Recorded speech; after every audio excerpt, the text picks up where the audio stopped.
The magic machine tells me that I'm live. Can you hear me? Golden Coin 100 says it's first in the live chat. Tim Frey is second in the live chat. The elephant in the room is third in the live chat. Please tell me immediately if you can hear me.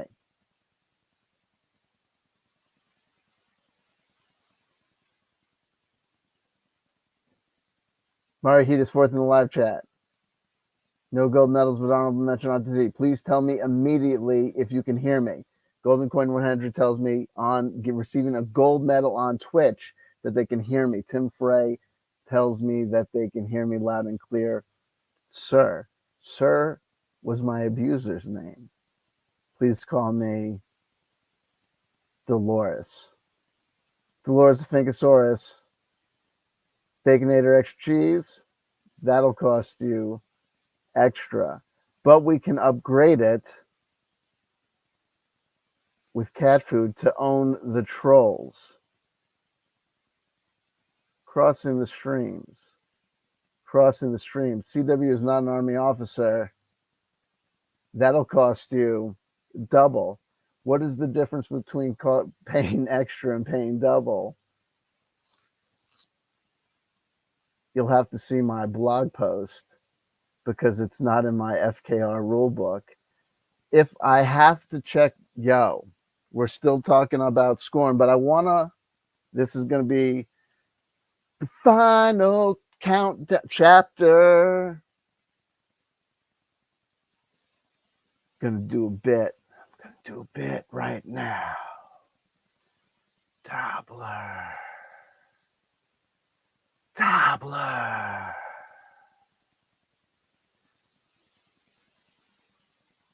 You think you're a big man because Jim Perkins thinks you're a big man.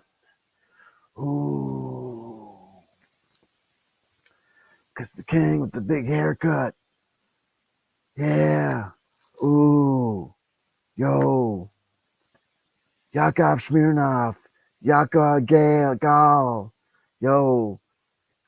Edits your thing. You think, the man from Cairn knows who you are. I don't give a rat's patootie. If the man from Cairn, the guy who Bob World Bonk Builder wants to kick, I don't care. I'm a rebel.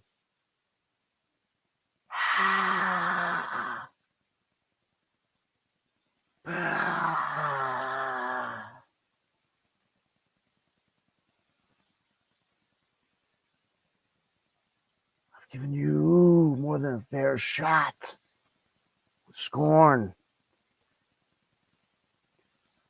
Read it up, down, left, right. It's Diceless Combat. Rules is written.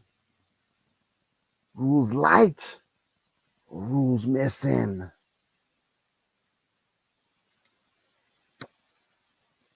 And then I saw you had other things. Did my eyes deceive, or was it your mental trickery? I thought I saw a thing. I thought I must have seen Adventure Time. I love Adventure Time. The little guy, his dog.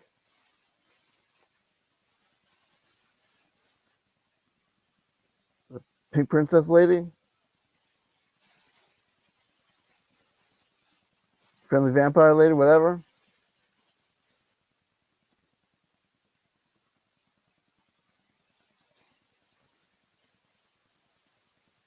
You learn some shit along the way. One of the shows you can watch with your kids, be like not so disinterested, not dying, and I feel like your kids' brains were totally destroyed. So I threw it on Amazon, give Sam Dobler another shot. And then I was like, he must have put the whammy on me. Adventure Hour?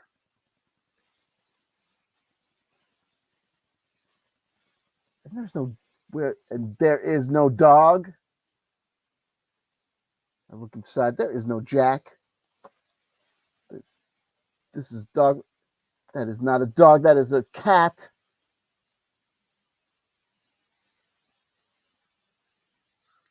But then I see mental mathematics must have been at work because right here, TV shows, movies, Adventure Time. Adventure Time is mentioned. Adventure Hour. I'm one of those people on the subway.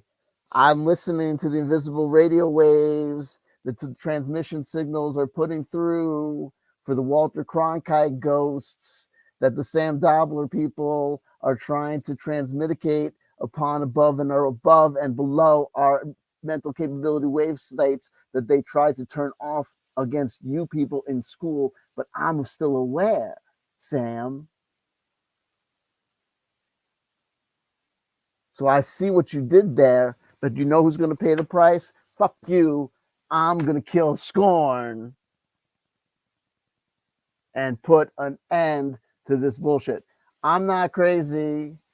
You're the one that's crazy. Institution. We say hello to Prag Magic joining us in the live chat. Damn, spell check. That's how they control you. You met Damon Suzuki, the man from Cannes? That's awesome. Remember, folks, Damon Suzuki. This is interesting. Interesting non sequitur, total non sequitur. Factoid. Damon Suzuki, the Japanese Cannes' first record. Cannes were a German krautrock band whose first record, Monster Movie, they had a black singer, right? I'm gonna call him black because at the time that they made that record, they weren't called. It wasn't African American. The dude was just black, right? And he was, he was an American dude. What was his name? Mooney? I forget was his. I know his last name. I can't remember his full name at the time. Before I'm getting bad at names, but he was like the lead singer. I think just on the first. It may have just been on the first record, and then he was replaced with a Japanese guy, Damon Suzuki. So this band Can was the most interesting, like kind of weird band because they were a German band and they were one of the leaders of this krautrock scene. But their first record was they had an American black singer, and from that was like one of their breakthrough records. And then from that moving forward, they had a Japanese dude. It was, you know what I mean? Think of that what you will. You know what I mean? It is what it is. And Skorrne. And so here's the deal. Final summation on Skorrne, and not because if people have been with us, that was and it's cool, and and that was totally bad. I got Adventure Hour because I saw that Sam had other products, and I was here's the deal. Totally, here's the deal. I have what do I got here? I'm just grabbing down, and I apologize if there's any noise created by. I got the lavalier mic with the document cam, so I have no idea if I'm slamming the volume or hitting levels that are just beyond Planet Mumu. So I apologize. I've been having a blast, doing the last couple of videos on this game Skorrne. But obviously, I think I'm ending up where kind of where I started, which is kind of knowing kind of what my kind of review is. My review is like kind of confirmed, which is basically like ultimately these kind of game books are a labor of love that are kind of, simple love letters to a knowing community. And knowing, I think kind of self-consciously knowing the price point that they're going to be put out at, they don't try to explain everything, and you know they are what they are. So we have to kind of give them a certain amount of deference in those things, but at the same time it still ends up being, if we're going to say, what is it at the end of the day and evaluate it for, objectively, if things aren't stated in the book, they're not stated in the book. So while it's cool to say that this is part of the FKR movement, if you don't say in the book what the FKR movement is, then I have to tell you that it's great that this thing is available on. I was awesome that this thing's available on Amazon because I'm interested in this stuff, but I'm not necessarily interested in always going to drive-through RPG and waiting a million years for the whole drive-through RPG print out. I like physical things in my hand. I don't like PDFs. I like things in my hand. So I like that things are available print on demand from drive-through RPG. But I like the fact that if I get things from Amazon, I know people hate Amazon, and I know that's a terrible system, but I like the convenience of being able to see a thing and being able to get kind of anything that is part of this kind of print-on-demand culture, but get it like I'm going down to the store and getting it. So I was very chuffed and pleased at the fact that I could identify Skorrne as something that was part of this FKR movement, part of this NSR, near school Renaissance, old school Renaissance product that I could identify as something that scratches that itch that I could get like I was picking it off, close to being like part of picking off that bookshelf in the store experience. But at the end of the day, I know what FKR is. I know what identifying these things, these cultural touchstones, and knowing what these things are, and having this kind of background experience, and being able to put together the pieces, and kind of doing what we did in 1974. What people had to do in 1974 to fill in the blanks that are not there in the original OD&D. 3-booklet box set to make Dungeons and Dragons work, because it wouldn't work as written even if you tried to make it or whatever. But this is 2023. You're writing this, Sam. It's like, don't just tell us that it is part of the FKR. FKR is obscure enough that I think that if you're selling this thing on Amazon, that's great and that's beautiful and that's wonderful that you made that jump. But no one understands that because you're making that jump to a bigger audience. Tell us what the fuck the FKR is. And if you're going to make this bold move towards diceless combat, look, there are other books that have diceless combat, but you don't explain to us what diceless combat is supposed to be. So I was able to go to your website and have this, go to your blog posts and see that you have these, more suggestions about how to do diceless combat with combat maneuvers and these, exchange of different, ways to, negotiate these combats and then do different things. But those are on your blog. And you don't even say in the Skorrne book, for suggestions on how diceless combat can be run, please go to my blog, here. So rules is written. I'm going by Skorrne. Skorrne the book doesn't tell me shit other than there's no attack rolls and there's no dice rolls. Have fun. So whether I'm doing it as a solo player or whether I'm doing it as a guy that's trying to roll this as a table, unless I'm in, just, sending you, emails or, reaching out to you, I'm in the weeds going, okay, how do I do this? And so either way, I kind of came up with this kind of system that says, okay, at the initiation of combat, we have to have a system that says, combatants involved in a cell of combat, which would be defined as any, any combatant versus an enemy combatant or a group of enemy combatants versus a group of enemy combatants. You'd have to calculate damage output and negation of output, and then you'd figure out how many breaths or rounds of combat it would take for, which side would outlast the other, and then you'd have to figure out which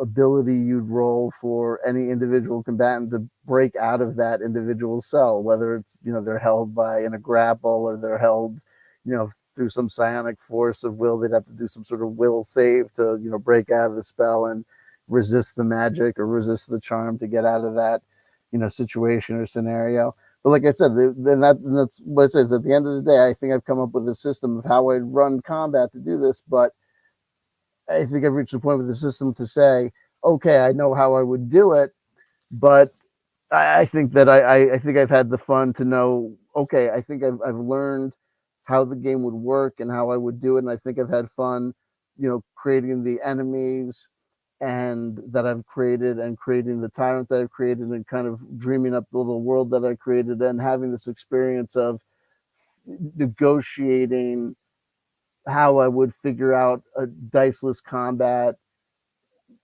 in how I would work with, or how I've worked with creating or a diceless combat system when it's not specifically um, given in the book, or in like how I deal with the absence of rules as written, when I feel as though I need some rules as written, even to get into a FKR scenario, um, to the degree that that's understandable or articulatable to the audience, depending on your individual knowledge of those terms. Um, yeah, there you go. And I got to tell you something about the FKR thing, and I think this applies to the OSR movement as well.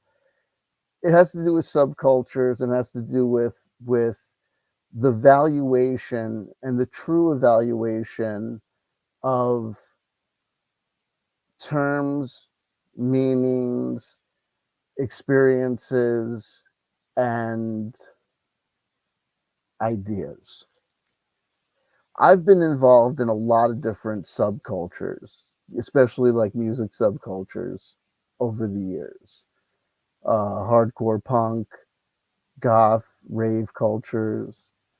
Um, I've also, art cultures, different magical communities, and different religious communities. I've been involved in religious cults. I was involved in Krishna consciousness. I was involved, extremely briefly and tangentially in Scientology, the Church of Satan, to lesser degrees. So it's like, like I've had experiences sociologically in a non-professional sense with with people and people's need to identify um, with movements, and how the expression of this means something, and lionizing certain things and certain ideas, as kind of waving flags, comes to mean things. So I've been hanging out on the FKR Discord and watching things, and also just doing different things. So I just want to say, like, even like I've joked about it, but like Skorrne, to a lot of things. There's a lot of things about Skorrne that are just like, there's a lot of into the odd, and there's so much things here that's just fucking morkborg, and there's so much here that's a lot of Dark Souls. And even when I look at the blog posts that Sam Dobler made in regards to Skorrne and Dark Souls, I just want to say this, like, there's a lot of things that people in the TTRPG space want to do in regards to, you know, making things either like games, or trying to do things that are in games, like video games, and try and do them in the TTRPG space, that I think are just like, you need to know and understand, like, it's not doable. Like, TTRPGs are not games of skill. Like, there's a lot of things, like, that I think that Sam is like wanting to do, like, or the descriptions, like FKR things about, like, people will have to do things by way of reasoning or skill. If you've got a specific logic trap or logic game set up in an FKR situation or scenario, then there's skill involved, or some sort of, reasoning involved.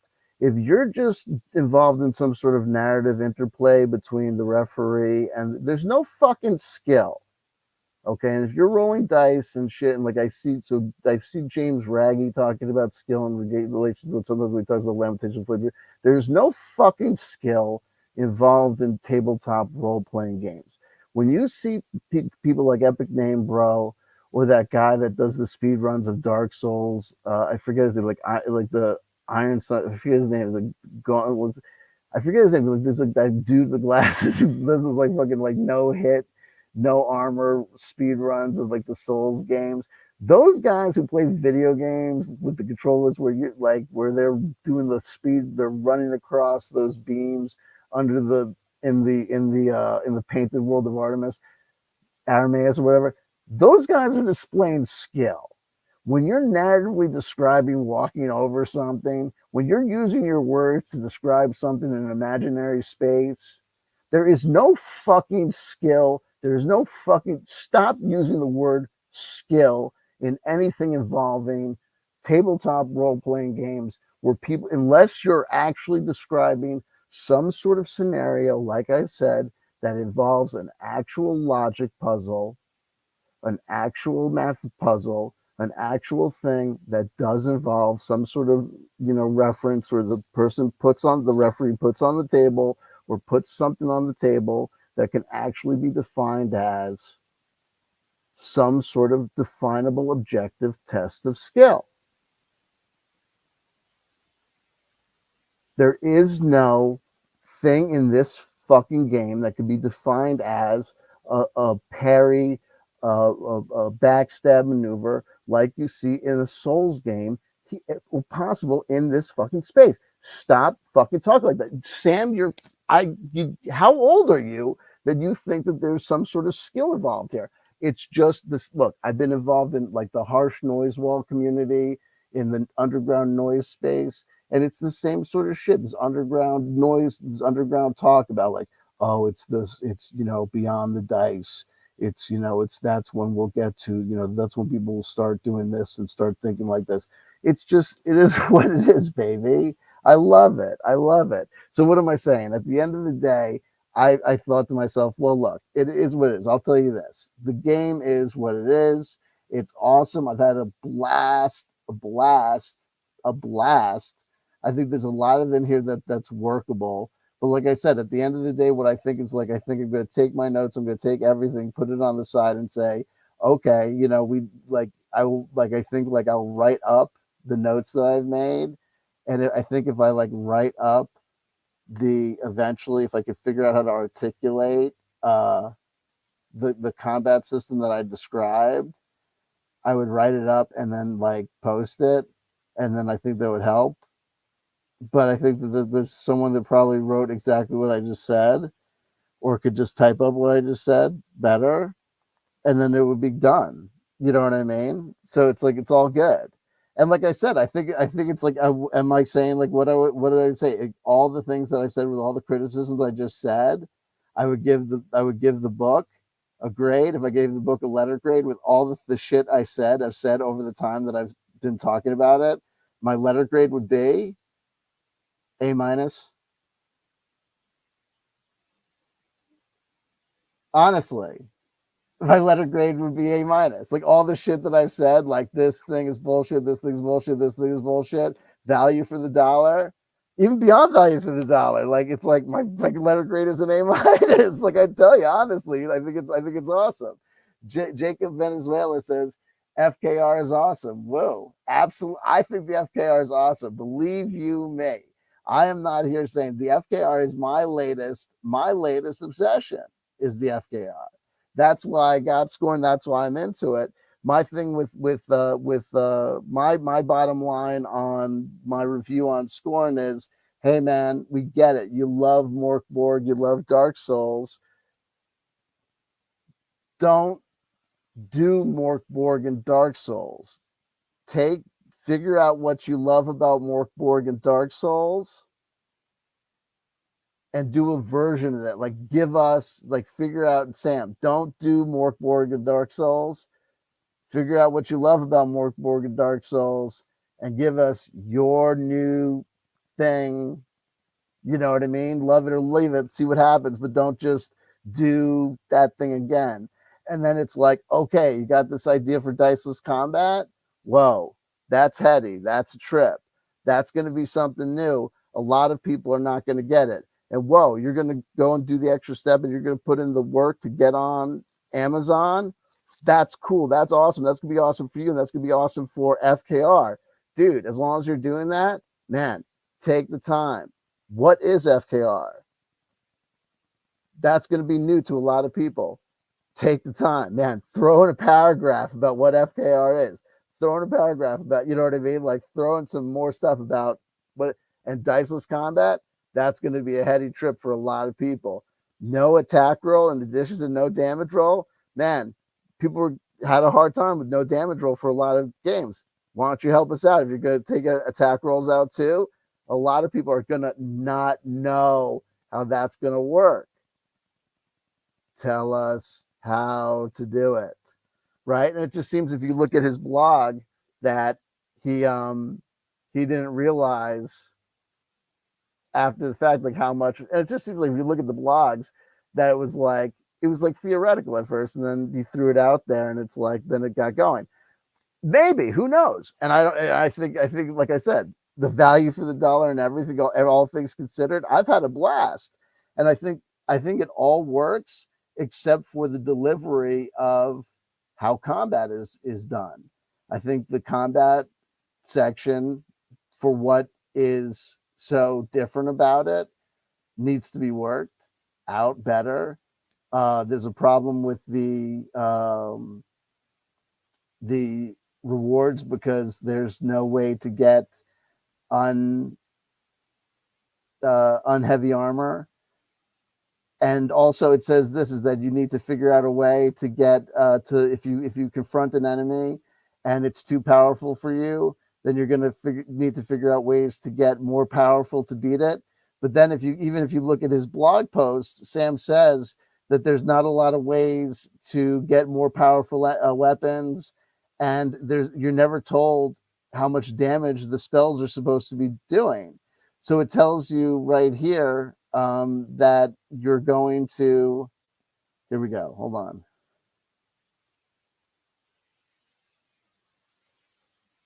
Once the renegades realize they cannot win in a head-on fight, they begin to problem solve. How can we increase our damage or our defense? Can we decrease or even negate the enemy's damage? Should we try a maneuver of some sort? Should we try to use fire magic or a special item? What other advantages can we leverage here? Are there any favors we could call in? Support to rally? Are we in over heads with our current approach? Then the critical thinking begins. But here's the problem. Can we increase our damage or our defenses? There's only 2 types of armor, and you can't get regular armor on the valuables roll. If you do the statistics, there's 66 items on the valuables roll, and heavy armor is just one of them. Do the statistical analysis to figure out how many times people are going to need to roll or find armor, heavy armor, to increase their defenses. Shields are another item that can be found one of those 66 times that provide an extra hit. People can develop extra arms, so technically I guess they could carry extra shields, but you see the problem there. How can they increase their damages? Damage is dealt in static terms. Martial weapons only deal a static amount of damage of what? 2 hits. Heavy weapons, which assume can only be used two-handedly, do 3 hits. You see the problem. There's not many ways to increase your damage or increase your defenses. So he tells you if you can't survive a head-on fight, you have to problem solve, but there's not many ways to problem solve. Can you try a maneuver of some sort? What maneuvers would you try? Should you use fire, some special magic or special items? There are not that many special items. What are advantages? Are there any favors can we call in? Support or rally? Whatever, I don't know. That's the problem. It says that you can problem solve or do these extra things. There are not these special things to do. There's these powers, but it's not explained what these powers do or what they could do. Hey, it is what it is. Like I said, I liked it and I enjoyed it. But let's get on to it. What I said is this, is that having said all of that, I said this. Let me take a drink of soda. Having said all of this,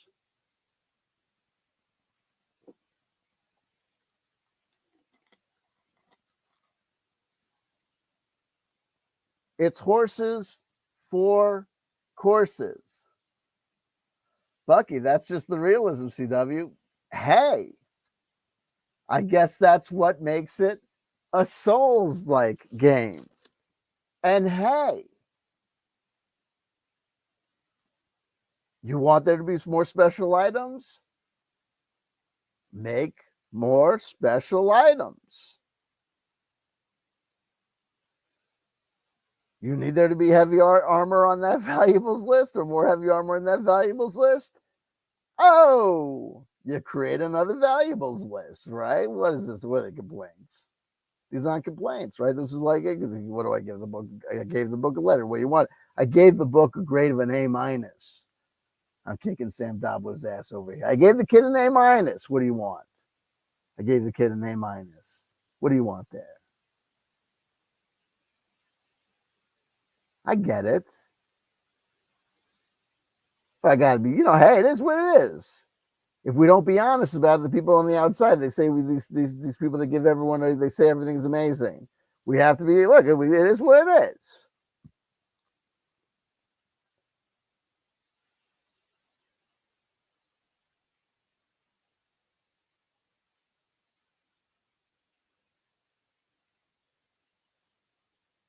Like Steven Tyler out here.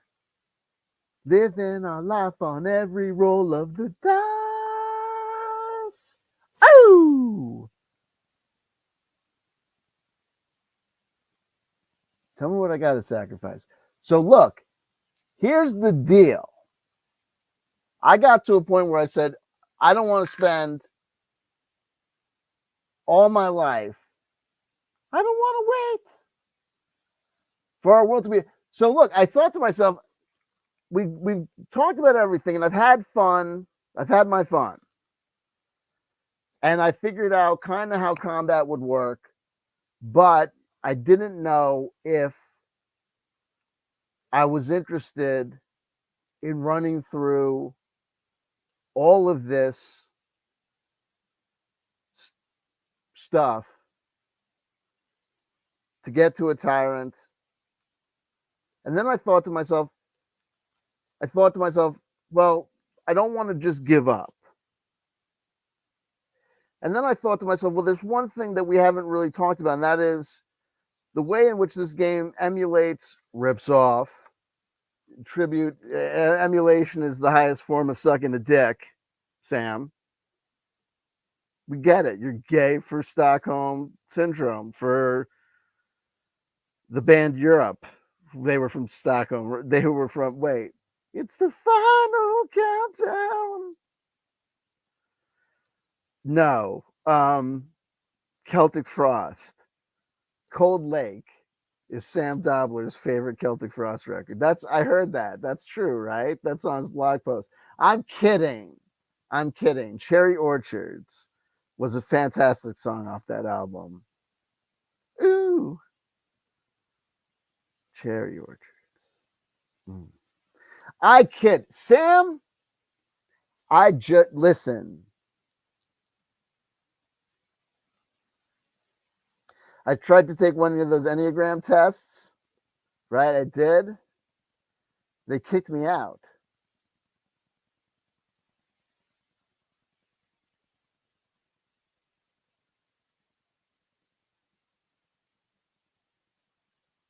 They said I had too much Ennea.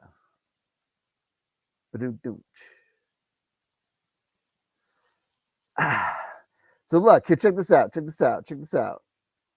The world can end here because yo, I'll tell you this about Sam Dobler. Sam Dobler is the greatest guy. I love him. He's awesome. He's my brother in Christ. And he allegedly, for me, I'm waiting for my my reinstatement papers to come through. I'm on a wait list. I'm waiting for my blood work to come back. Instead of, yo, check this out. Now I kid the Nazarene. Look, I won't be laughing for long.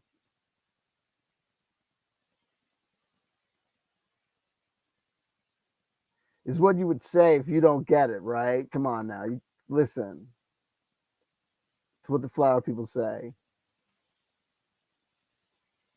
When you think about it, Skorrne is the ultimate hippie. What am I looking for? I'm looking for an answer to the big questions. What? Listen, hold on. Can't breathe anymore. Listen, okay, no. Like for magic, if two or more dice show 6, the next of the 7 seals is broken. Roll on the broken seal table. When the 7th seal is broken, the world is ruined and the game ends. It's ruined. Tear the rules into 7 pieces and burn them. Fuck that shit, yo. I spent money on this, homie. I'm a Jew. If you think I'm burning this shit and tearing this up, man, your Gentile ass is out of your mind. But it lets us know that every time there's like every time you use magic, it's uncertain. So you have to roll to do magic. But so you at least roll 2d6. But every time you roll, so every time you use magic, there's a chance that you could break a seal. So literally every time you use magic, there's like, I forget what the probability is. It's like there's always I think it's like 1 in 36 chance, I think, that you can roll a double 6. Is that it? Like, I forget what the bell curve is.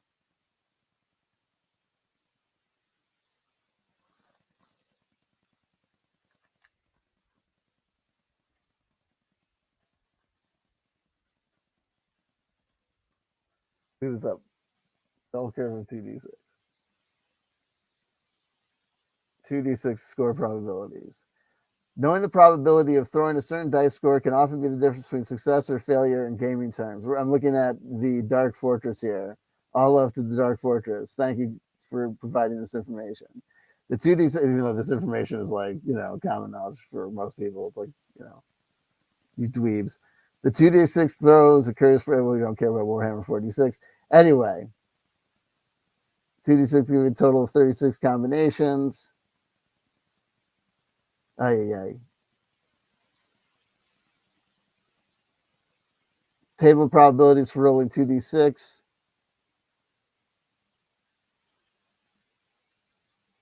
How the heck do I do this?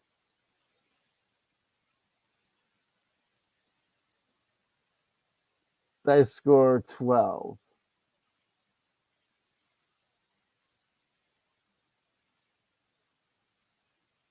What? Oh no, I think I was thinking of. Hold on. No, is it 2.7? Oh no, it's much less. I was thinking no, that 36% I think is. Oh God, is it 2.7%? Ah, fuck me.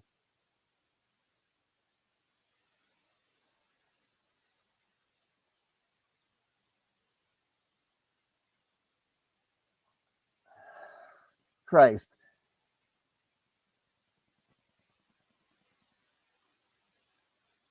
And of course, you guys were like, "No, we'll just let this guy die out here."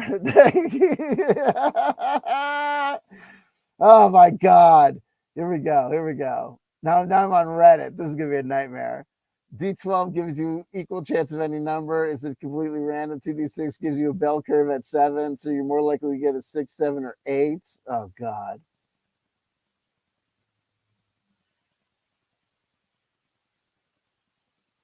I just want the percentage. Oh God. Why am I can't even remember why I'm trying to do this. 11 plus 16.6% of the time? Oh, Jesus Christ.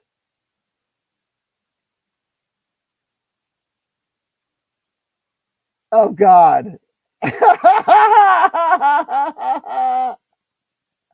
Oh, this is a nightmare. This is a nightmare. 2d6 distribution is not a bell curve. Oh my God. Why use a d10 instead of a 2d6? Oh, this is a nightmare. Forget it. Look, anyway, here, let me come back and say this. Let me just say this. Let me just say this. Phaedrus Live, some hardcore scornography. Hey, Phaedrus Live, who happens to be a role player. You don't happen to know the probability of rolling 2d6, like double sixes on the 2d6, do you, off the top of your head? Do you?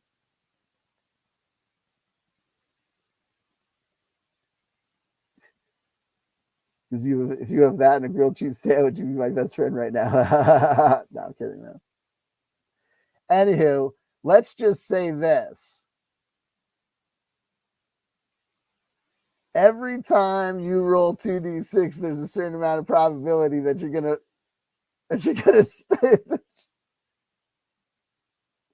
unlikely. Well, there's a certain probability. Let's just say this, but let's also say this because you can roll for magic.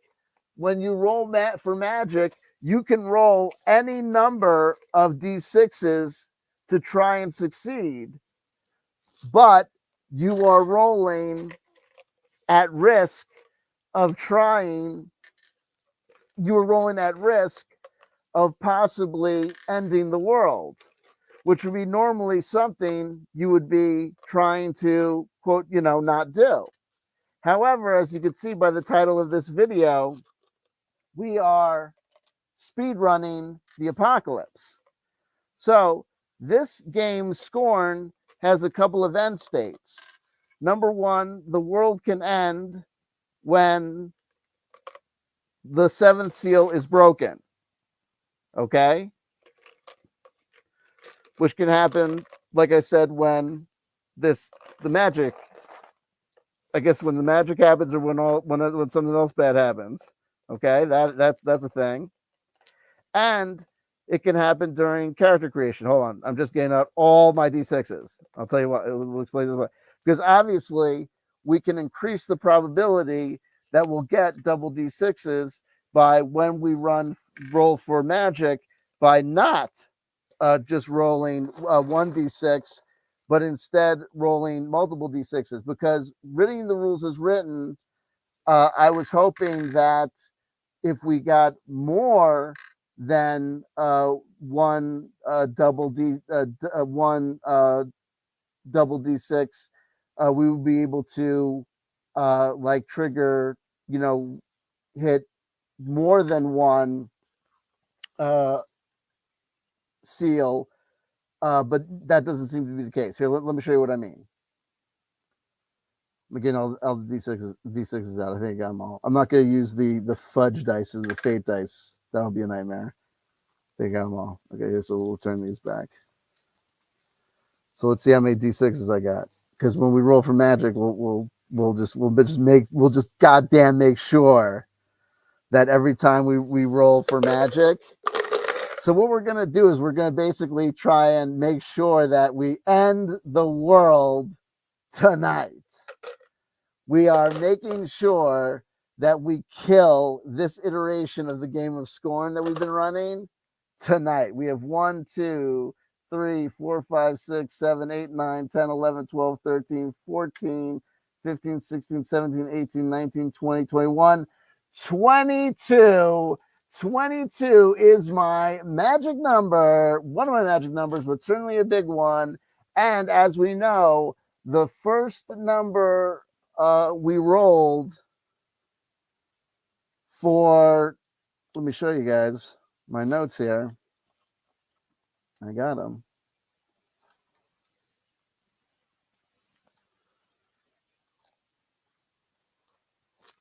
Look at this. Number 0, 22. Already happened.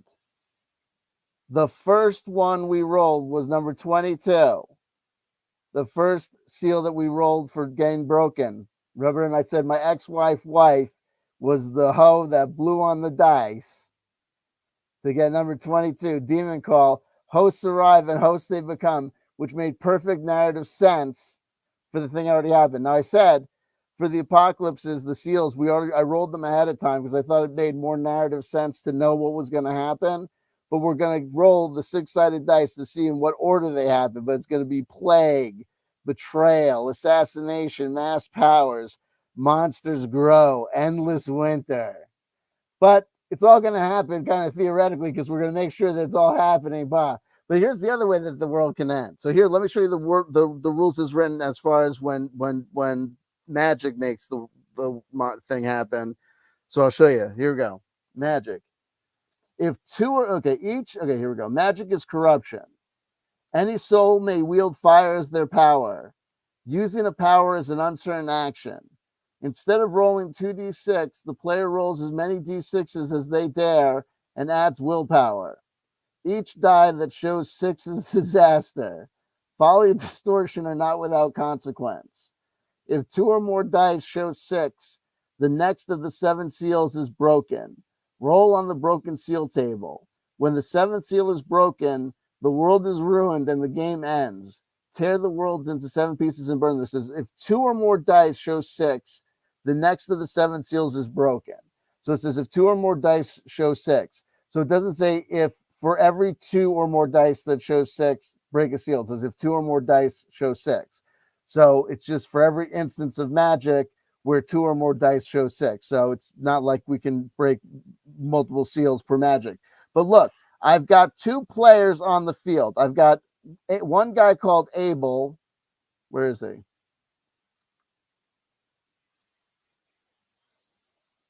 I got this guy called Flip that I got. Where's Abel?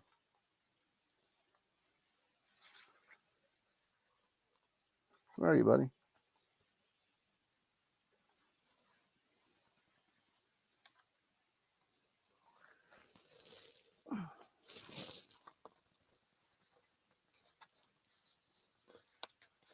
No, he's on a little piece of paper like this one. Hold on. Where are you, buddy? Where'd he go? Where'd he go? Where are you, little buddy? You're a little guy. No.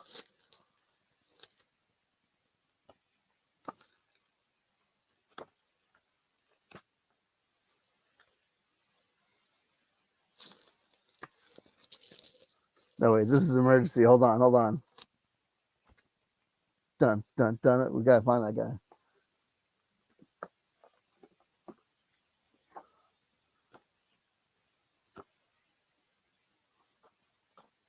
Hold on, guys. Hold on.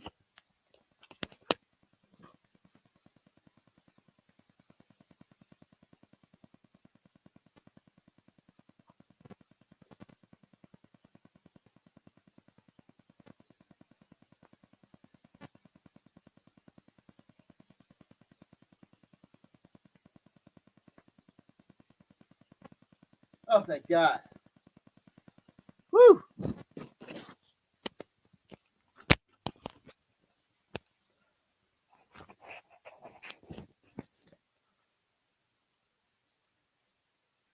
Sounds like David Koresh's manifesto when the 7th seal is broken. Absolutely. So we got 2 guys currently, Abel and Flip. Now, Abel has a power called corrosion. Flip has none, but all souls may use the power of fire. So currently, if we were to have these 2 guys roll their powers at once, Abel could roll the power of corrosion with 11 dice, and Flip could roll the power of fire, and I could have them like walk down the street of the town, and Abel could face one way and just run the power of corrosion on one house, and Abel and Flip would cast the power of fire against the face of the house on the other side of the street, and we would just walk down the street trying to destroy everything.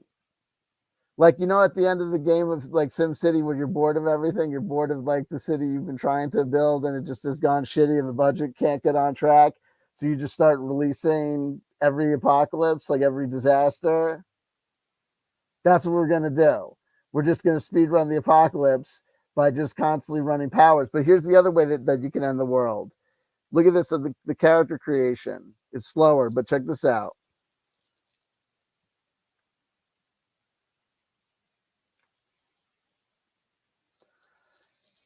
In the beginning, give your renegade a name, though it will not save them. Names have power. Older names have even more power. Roll 2d6 for each of the 3 abilities. A result of 2 or 3 subtracts 2. 4 or 5 subtracts none. 6 to 8 is nothing. 9 or 10 adds 1.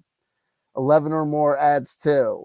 Gain 2d6 times 10 gold crowns, enough for a week of hired labor of varying quality. Go to the next page. Add the abilities together to find which row to roll on. We talked about this. It's this table here. It's like into the odd. You'd roll up all of the stats, and if you figure out all the stats, the pluses and minuses, you figure out how they accumulate, and then you roll the 1d6 to get to one of these packages. Okay? Add the abilities together to find which roll to roll on, then roll 1d6 to find the column and take that renegade package. Mark that package used. If another renegade has taken that package, take the next unused package to the left, and so on. Now watch this. Move to the rightmost package on the next row up if that is not possible. So you go to the left. If you get the same package that's already been taken, you move to the left. If that's not possible to move to the left, you move to the rightmost package on the next row up. If a player rolls and is unable to get an unused package, there is no one left alive. Humanity is lost and the game ends. Burn the rules as the world is consumed. Now, based on what we've read so far, I interpret the rules as follows.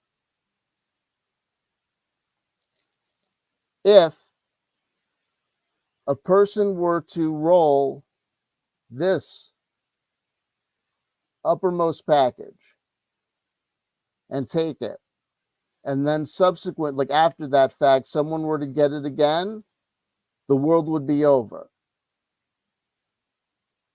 Because while there is a rule that says if you get something and you come to the end of here, you can go up to here and start again, there's nothing that says if you get to this point, you go back to the bottom. There's only things that indicate that things move in this direction, not that when we come to here, we start here. Things decay. Okay? So someone can get a higher birth and descend, but no one can go past the failed state. Okay? So though it's a slower process, we can either simply keep on rolling a ton of dice every time we roll magic for these guys, or we can increase the amount of times that we're rolling magic by. The first time we're going to roll with these guys, have both these guys roll magic, and then we're going to create a third person and have the 3 of them run magic. Because each time that we do that, every time we run a generated person, we'll increase the probability that the world will end that way as well. And at the same time that we're doing that, we're also narrating the fact that these people are going down the street, burning everything or destroying everything. Maybe that'll do something for you. So I've got this legal pad I'll put here, and hopefully we'll be able to keep track of this. So I think we need this, this, and is it making sense what I'm trying to do? Does this make sense so far? We need the end of the world. Okay, so here we go. We got this. Well, this is here are the ends of the world. We'll do it like this. Oh wait, actually, hold on.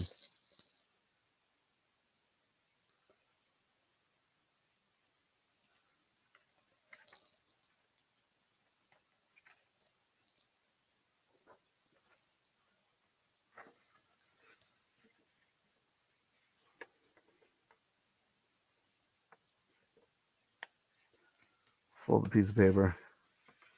We'll run the risk.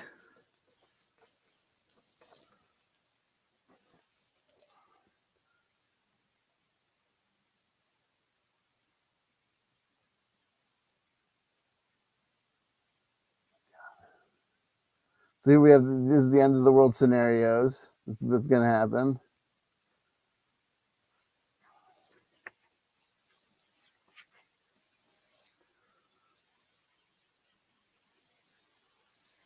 We're with one guy so far.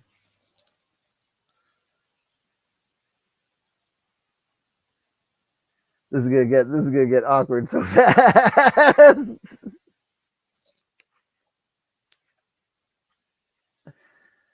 Okay. This is gonna become impossible to keep track of, and the minute I roll die one, this is gonna fall apart. So this is I got my cable on the way. This is gonna be brilliant. Okay, day one. Okay, so we got okay, so day one. Okay, so both these jabronis are going to let's see. I think we can do this in a way that's like color coded. We don't need to worry about an opposed roll because well, I guess they do. I guess they have to. I guess they have to roll opposed because well, we have to see. Well, do we really care if the thing catches on fire? Well, I guess we have to see if it's successful. Yeah, I might as well do that. I might as well keep it copacetic. We'll have the white dice be Skorrne, and we'll have them each roll. I guess we'll start with one extra die just to increase the probability. I guess we'll do it one at a time. I was like saying one at a time. I'm getting scared now because I'm just getting scared of the numbers. We'll just start off easy peasy. We'll just start off once. Who knows? Maybe we'll get lucky and we'll burn them. Oh, you like that? Good penmanship? You're such a liar. Here we go. This is we're gonna say Abel has lost his mind. Remember, Abel has gone. Oh, you know what? Remember, Abel gained pyromania. Any soul can use fire. So even though he has the power of corrosion, he naturally has any soul can wield fire. Abel has lost his mind. Remember, because he gained pyromania after blowing himself up with the trap. Maybe that's why it started. And he's convinced his friend Flip, the world's dying anyway. The world's gone to hell anyway. Let's start it all. Let's go. And so he's rolling 3 die, 3d6, and the two die represent Skorrne. And he's gonna roll he's rolling because he's trying to light the building that he's facing on fire. He's saying to Flip, "We're just gonna light everything on fire. This is the new way. The new way is fire. We're joining. We're joining. He's not joining Skorrne. He's joining fire. It's fire. Ooh, geez. There's a 5 on the floor. So it's a 5, a 1, and a 2. And Skorrne rolled a 6. So the building's on fire. But unfortunately, no seal is broken. Yeesh. And then Flip goes, you're right. You're right, dude. You're right, dude. Fuck this shit. Fuck this shit, man. Fire. Fire. Hey, hey. Wait, what was the rule? I'm sorry. Hold on. It's a simple rule. And this is like the FKR is for me, man. Why? I gotta keep looking up this rule. Each die that shows 6 is a disaster. If 2 or more dice show 6, the next of the 7 seals is broken. So it's a disaster. The cops show up and they start chasing them down the street. They're like, ah! And they're like, oh my god, no, what are you doing? But he's got the thrill. He's got the taste for it now.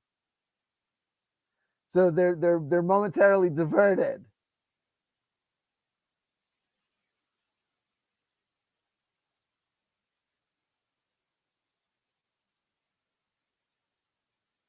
But the game is afoot. The birth of fire. And we gotta make another person.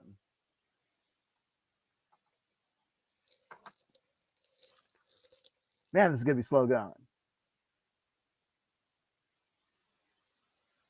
But you see, I was thinking, oh man, this world's gonna go up in flames in no time.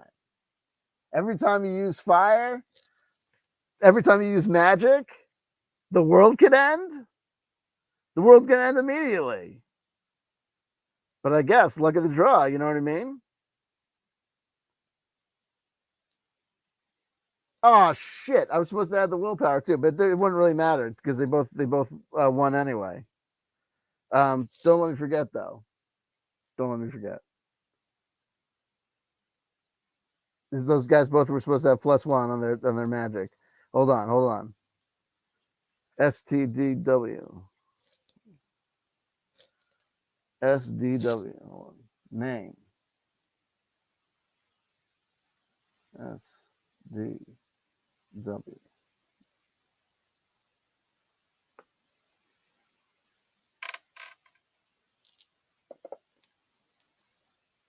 6, 7, 8, 9. I think that's gonna be good.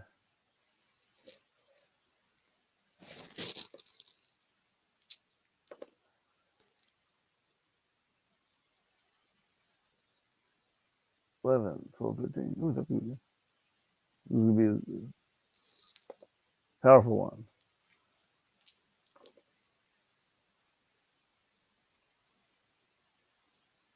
Oh, look at this person. Of course, this one's gonna be like, don't end Skorrne.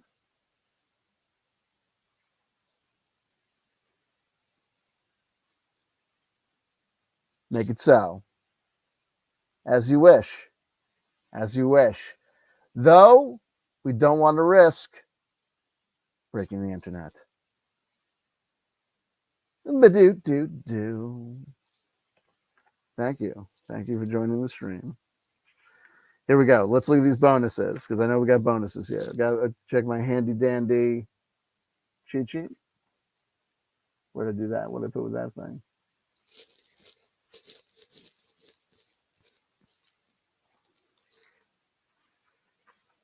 Oh my god! If I keep on doing this, this is gonna take all night.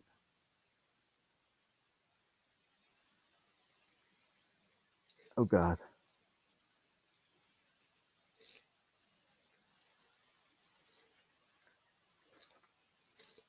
I need my cheat sheet. This is gonna be this. We will be here, or this will be Nightmare Alley, like it isn't already. Put these over here. This is high quality television. It's not television. It's the internet. Okay, you have to stop pretending it's television. It's not even one of those pieces of paper. This is terrible. Oh my god, move this over here. We're going cuckoo. Okay, here we go. So, with the strength of +9 of 9, they could +1. So now I'm going to regret ending the world because now this person's going to be like a kick-ass player. Wait, that's off the chain. How did I get a 13? Oh, shit. I was supposed to. God damn it, I fucked this up. They rolled. You know what?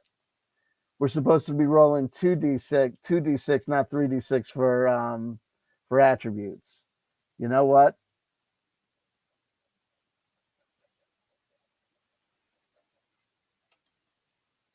We gotta do that again. I was like, this person is awesome. This person is awesome. Yeah, they are awesome for D&D. Bam! They just became super awesome for Skorrne. Bam!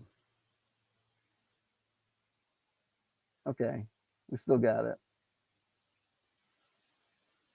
I know this is like ultra compelling. -1 on strength rolls, +2 on dexterity rolls, 0 on willpower rolls. No problem. Should we make this person a guy or a girl? 1 through 3 a guy, 4 through 6 a gal. Guy. Guy Friday. Look at that. So original.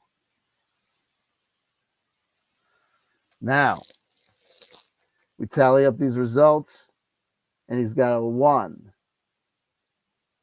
because he's got a +2, a -1, and a 0. That puts him at a 1. So he's over here. We've already got one of these off. I'm sorry, I'm off the screen. I apologize. He's on this row here. So we roll our thing. We got 3. He's got a mace, a horn, a spyglass, a die set, which was stolen, and a dog bite.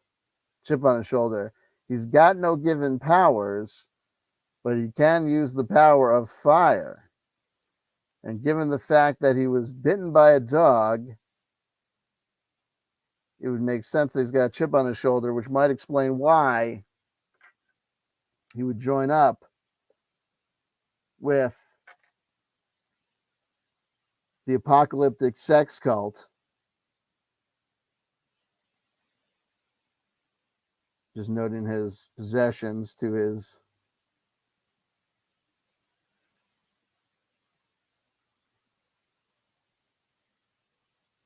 character sheet. Why he would join up with Abel's now nefarious gang of magic wielding pyromaniacs.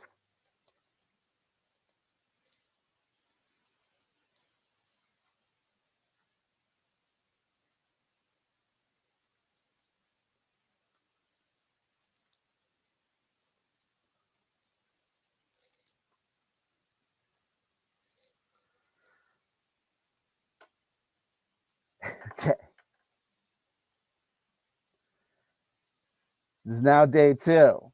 Oh, what I'll do is I'll add 1 dice for every day more that we are trying to end the world. Okay, that's what we'll do. And that'll increase the likelihood that we'll do this. So now we've got 3 guys that are going to cast magic to try and burn buildings down in the name of fire. Not for Skorrne, because if they convert to Skorrne, then they kind of become NPCs. Like from what I gather from the book, that doesn't really make this clear, but I kind of gather, and maybe I'm importing my own information, so I don't want to do that. But it would kind of seem like maybe it's a little bit like first edition, second edition, Star Wars D6, West End games, where if you join the dark side, you become an NPC and you are converted to Skorrne, come under the control of Skorrne. So we don't want that, even though I'm solo playing it. So if I go down on a trans woman, am I gay? But all women are women, and trans women are women. So it's not gay because I just sucked a woman's dick. But then why are the guys not cool with me at the gym when I just said I sucked a really cool dick last night? I'm Skorrne. Oh God, it's me. Dick suck. You know what I mean? Some people get my jokes, and some people are really not cool with them. Anyway, it's day 2. We're gonna light this shit on fire. Day 2, which I'm writing down like this, with a day and a 2. Abel goes first, rolling 4 dice this day, to which he's going to add his willpower modifier +1, which I don't know. I've seen it different ways, I think, and I don't know if it's game specific. Is it you roll all the dice and then add +1 to the total at the end? Like if you roll 4 dice, you total up all the dice and then you add a 1, or if it's, or you add 1. So if you roll 4 dice and if you got a modifier +1, you roll 4 dice and then you add +4 because you rolled, your modifier is +1 and you rolled 4 dice, so you roll your modifier is +4 because your modifier is +1 and you had 4 dice. I don't know.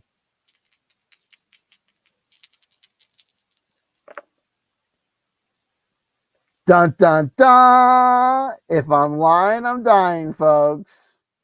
We got double sixes. We got double sixes. Do do do do do do do do do. So we're gonna roll for the Skorrne. Oh, Skorrne, I wonder. Oh, 5, Skorrne. You weren't able to save the house. Abel burnt down the house. Oh no, the house caught on fire. Oh geez. Oh man. Oh geez. Fire. I'll take you to burn. Fire. And we get to roll for one of the friggin' blah blah blahs. Oh, one of the apocalypses, one of the things. Oh yeah, oh yeah, and we got a 2, which is betrayal. Enemies closer and friends.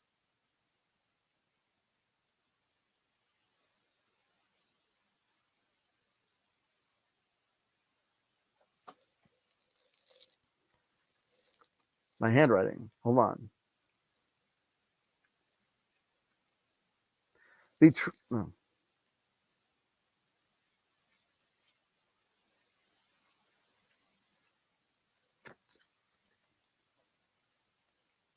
Do do do do do do. It's betrayal. Here we go. Betrayal. Enemies closer and friends estranged. Well, makes sense. Is it amongst us and our crew of spiritual pyromaniacs? Who knows? But we know that just happened. And we're closer to the end of the world as we know it. Thank fucking God. Who's up next? Flip. Burn, burn. More must burn. More must burn. The world must burn. Do it. Light the world on fire. We didn't get double sixes, unfortunately. We got 6, 7, 8, 9 plus 8. It's like 17, right? I think. And the scoring goes, bye, bye, bye. Yeah, the next house is on fire. Then Guy Friday goes.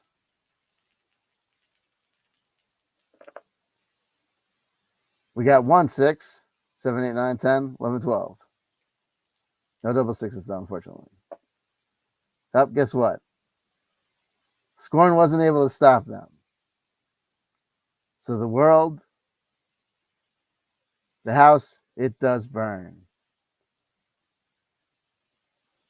So I'm putting down there, we got 2 seals burned because we got the first one was already broken, they got another one. So there we go, with day 3. I'm going to say that we're not going to generate a character if we actually broke a seal. We'll generate a character when no seal is broken. Okay? And we'll just keep the party going. So again, here we go. We got another day. So we'll add another dice to increase the probability that we will end the world. Put that over here. Use that for special purposes. I'll keep things like color coded, copacetic, kind of. Almost 5 dice. Abel's like, good work, guys. Good work. We're lighting everything on fire. We gotta light more things on fire, and we gotta break more seals. We gotta bring the end of the world. We gotta end this shit. We only got 1 6. I don't even care. I don't even care about the results. 6, 7, 8, 9, 10, because we know it's not gonna be more less than he succeeded. I don't even care about the results. We're just gonna speed run this shit. Flip, you're up. Do it. We double 6s.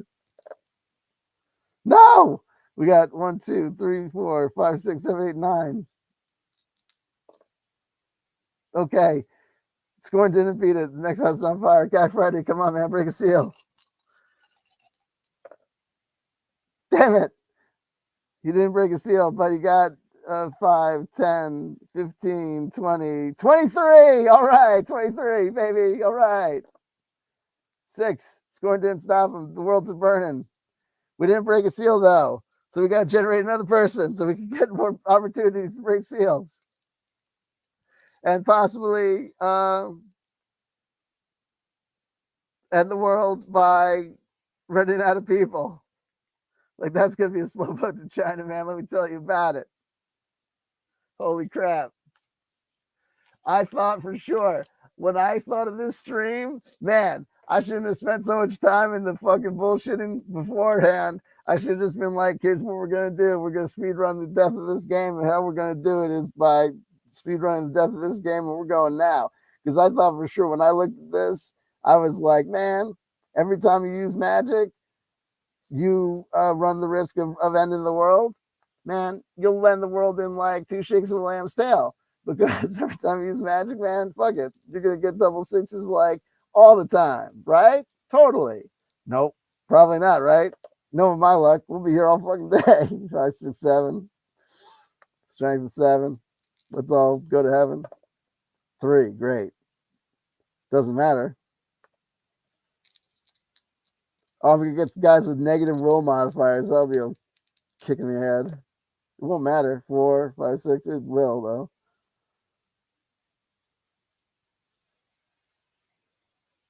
And what's great is that I'm deciding now to like quit the game by ending it, which is great because like now is what I'm doing is I'm like basically what you would call it like drilling character generation.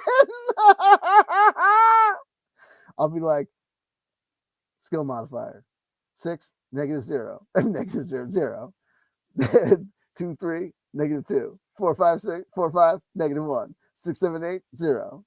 Well, that's like pretty much universal. Like you can do that, whatever.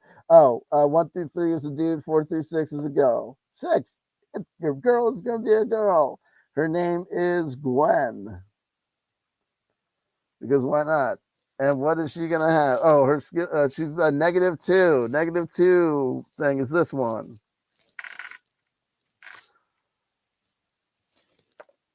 4. Up.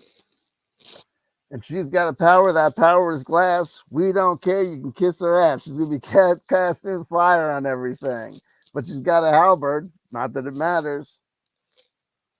I'm writing all this shit down like it matters. She's got a flute. She can blow that shit all day long as we're burning shit, burning down the dick. Flute. It's pretty cool. I'm actually going to learn all the things that you can get. Oh, this is cool. As I end the game. Guild credentials. There's lore.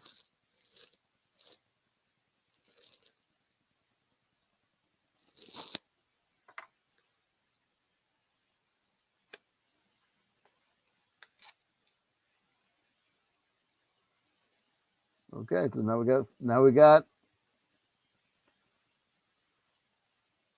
4 people to cast spells. Okay.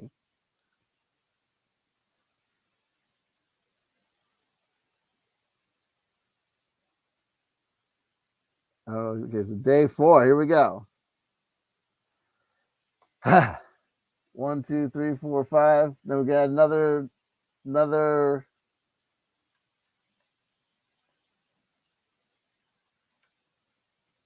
So now we got 1, 2, 3, 4, 5, 6.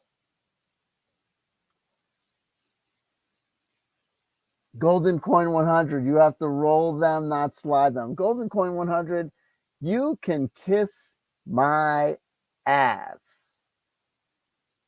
I've got 6 dice now. I'm playing solo, bitch. Are you kidding me, honey? There's always one in the bunch. Oh my God. I'll do one of these. I'll play dominoes here. I do not give a shit. Oh my God. Where am I? I'm on the -2 take. I already generated. See, you got me confused now. I've got 6 dice in my hands. Double sixes ends one of these seals. We're 2 down. We've got 1, 2, 3, 5 to go. Oh my God. Golden coin 100 up your ass. Is that good enough for you? This one was a 4 over here. I got no double sixes. Imagine that. There's no way I got 5, 6, 7, 8, 9, 8, 9, 10, 11, 12, 13, 14, 19. Guess what? 2 dice can't beat that. That was able. Here comes Flip. I'm not even worrying about you. This kiss my ass. Yo, I've got 3 6s on this one. We got another seal broken. Boop. We got another seal broken. Boop. Thank you, Flip. All right. 1, 2, 3. Thank you. Ba-da-da. Thank you.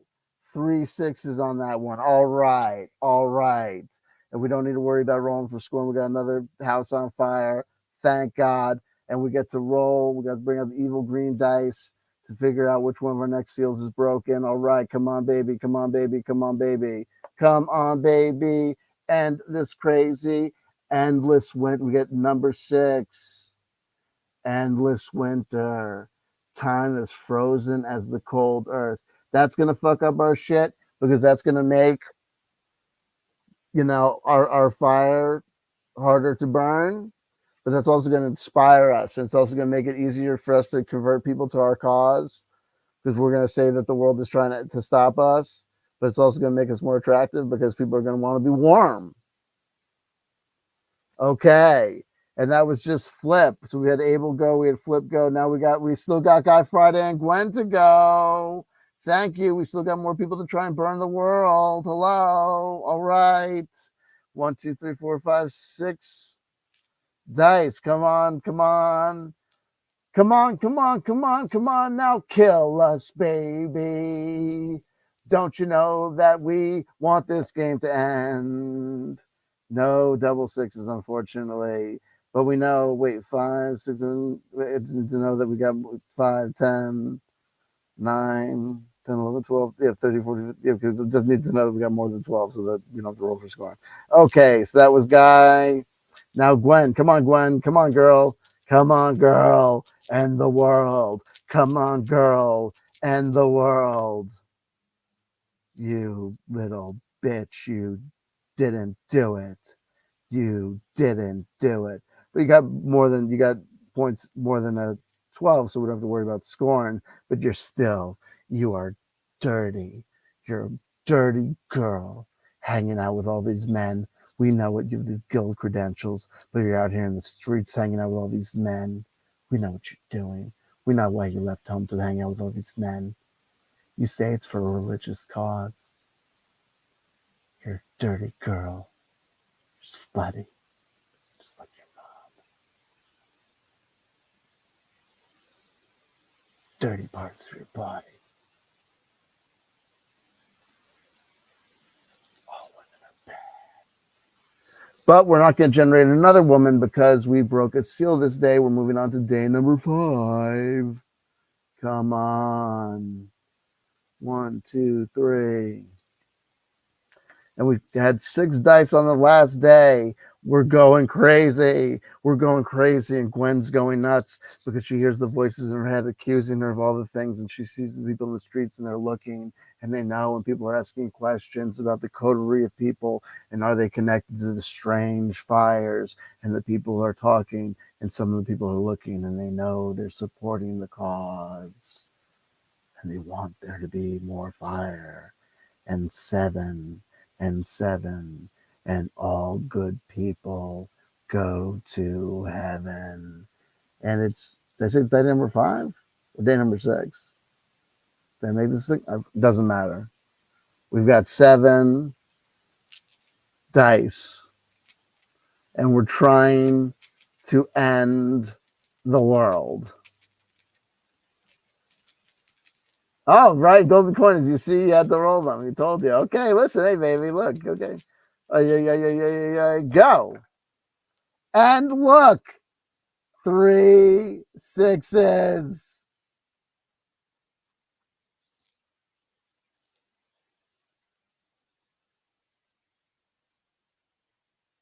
Another seal is broken. Abel, our leader, has spoken. Burn, burn, burn. The ring of fire. Number 3, 13. Assassination. Wrenched both by and before their fate.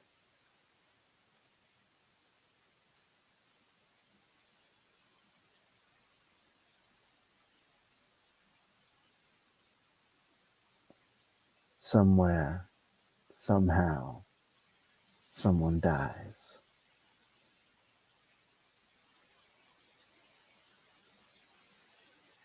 The little girl who lives down the lane. The man who runs the country Maine. Who knows? But assassination has happened.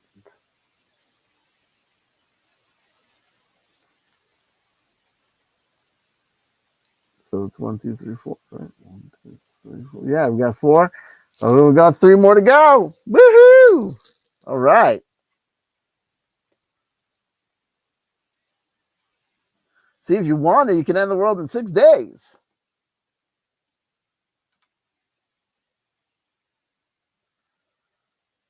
Day 6.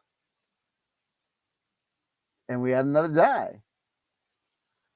So now we were rolling 1, 2, 3, 4, 8 dice for the apocalypse. And I think, like, at a certain point, it's like, even if we rolled all ones, we're still rolling 8. So it's like at a certain point, I guess it'd be like, it's very hard for Skorrne to beat us at all. Anyway, let us begin. Oh shit! You know what I haven't been doing? I haven't been taking into account that for every 6 there's a disaster. That was really fucked up of me. I really kind of fucked it up. I gotta be completely honest. I've been kind of fucking it up. But all things considered,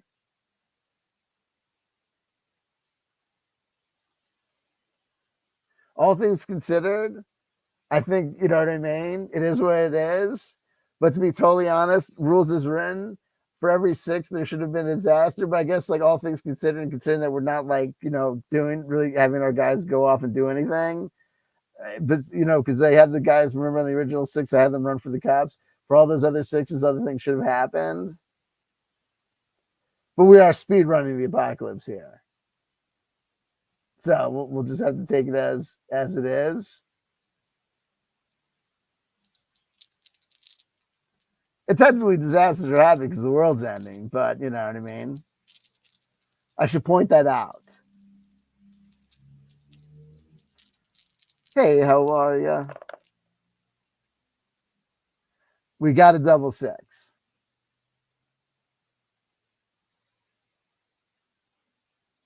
Another end of the world scenario has happened. We've broken another seal. And I think when a seal breaks, I think that constitutes the disaster that's happened. I think that goes without saying. 6. We already did that, so I think we have to re-roll. 2. We already did that. That has to be re-rolled. 1. 56. Plague to answer prayers for wellness and health. Interesting. Plague runs across the land. And our people argue the ultimate cure for plague is fire. That was Abel. Next goes Flip. Come on, Flip. Oh, wait, that's 5. Let me just mark down. We got 5 plagues. We got 5 plagues. We got 5, 4, 5. Come on, we just got 2 more to go. Come on, guys. We can do this. Come on. Come on, guys. Come on. Come on, Flip. Baby needs a new pair of death. Oh, we got 1 6. So we need a disaster to happen. Flip has a pang of conscience and wonders, folks, are we doing the right thing? But beyond that, a roll of Skorrne is not necessary, as I can see that prima facially we've exceeded what Skorrne could generate on a roll of 2d6. Anyway, Guy Friday now rolls. Oh, come on, let's do this thing. Up, up. We've got 2 6s. Ladies and gentlemen, we have 2 6s. Another seal. Another seal is broken. Come on, baby. Break those daisies. 4. I was looking right at it. 4. Mass powers. Unexplained gifts are never to be trusted. And I'm going to say that our message is spreading across the land. And though every soul can use fire, now every soul is realizing they can use fire, and the word is spreading across the land that many people are burning their worlds. And many people are trying to stop the burning of the worlds. And the worlds and the elements seem to be in chaos and in flux. Oh, yeah. Oh, yeah. Loving it. Gwen is still yet to roll. Gwen, baby. Will you end the world for us? We've got 1 left to go. No, she does not. But 5. There we go. Oh, yeah, easy. Oh, yeah, there you go. No need to roll for Skorrne. Okay, here we go. Day 7.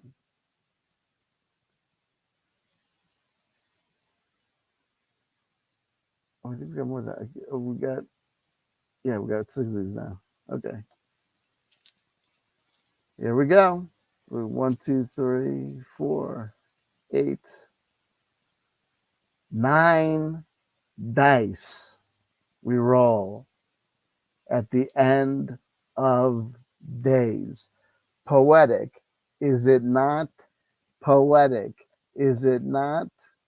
9 dice we roll against in hope and in prayer for the coming of the dawn and the darkness that we want to bring.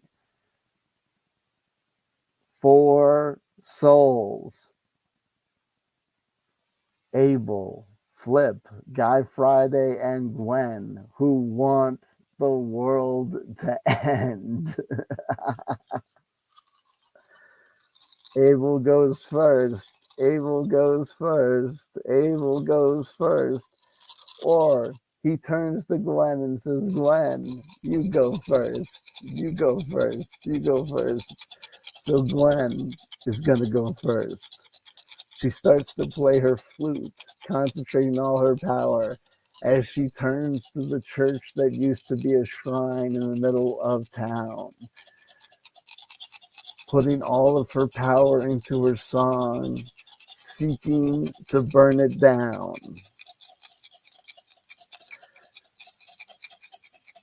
How many dice do I have here? What did I say? 9? What's my magic number? 1, 2, 3, 4, 5, 6, 7, 8, 9, 10, 11 dice. We roll. 11 dice we roll. 11 dice we roll. Hoping for the end of the world. 11 dice we roll. Come on, baby.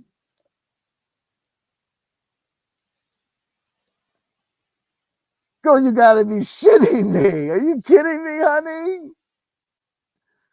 She doesn't do. We got a disaster. This is the disaster. The disaster. She doesn't do it. She lights the church on fire, but she doesn't end the world. And all the guys look at her, and no one else rolls or lights their fire that day. And that's the disaster.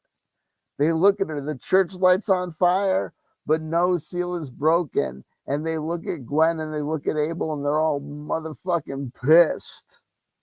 And that's the fucking disaster that day. And so the conversation turned. But I'll tell you what, they're going to generate another fucking character. And it's definitely going to be a girl. And maybe she was waiting in the wings. And Gwen don't like her. And what's her name? We just know that she's a girl, and we should know that she's in some sort of competition with Gwen. And we know that this fucking royal fuck up by Gwen of not breaking the seal is why this new gal, is now able to join the friggin' thing for the final hoo-ha. Maybe she was like Gwen's younger sister or something, and Gwen was keeping her out of it. 7 is her strength.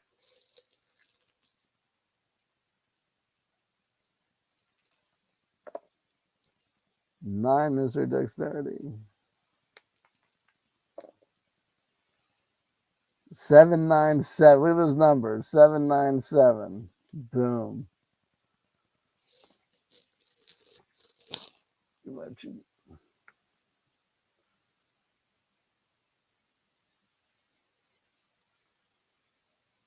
So she's dexterous. Let me look at Gwen. Look at this. Where Gwen was -2 in dexterity, this gal is +1.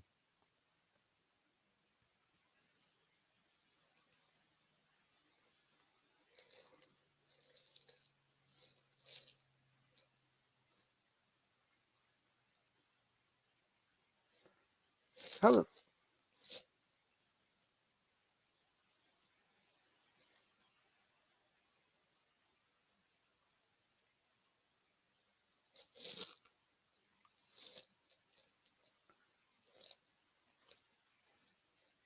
interesting.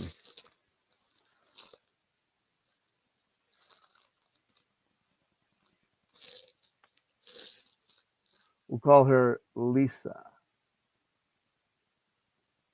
And I would suggest it's like she's like a younger sister, maybe. Let's see what's going. We're gonna roll on the +1 table. We get a 3. Oh, we get 3, but that was the thing that we already rolled for Guy Friday. So we have to go 1 over. And we see that Lisa has a hatchet, a shield, alchemical fire,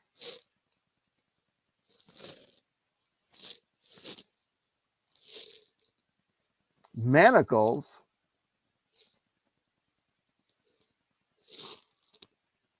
and a favor coin. Now check this out. We could have a backstory because we know that Gwen had guild credentials. Could be Lisa's like a Lisa Simpson type character, and is like kind of like was always kind of hanging on to Gwen's kind of Bart Simpson, even though that Gwen had the flute. Or it could be that Lisa, there could be a little bit of role reversal there because but the point is that with Lisa with the alchemical fire, it could be that Lisa was always saying that it's science is the way. Don't use these powers. It's the alchemy is the way that we should burn the world. And Gwen was saying, no. We do it through the powers. We do it through the conversation with the other side. And Lisa was like, no, that's stupid. Do it this way. And now that Gwen has failed to break the next seal, that has now opened the way for Lisa to come in and say, oh no. Or maybe the Lisa's like, no, I get it now. Yes, we'll do it through the use of the powers. Let me help. I'll come in. It doesn't really matter. We just need more people. To roll dice because we're making this shit happen.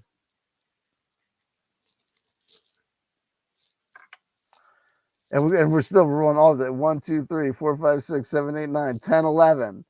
Everyone's rolling 11 dice now.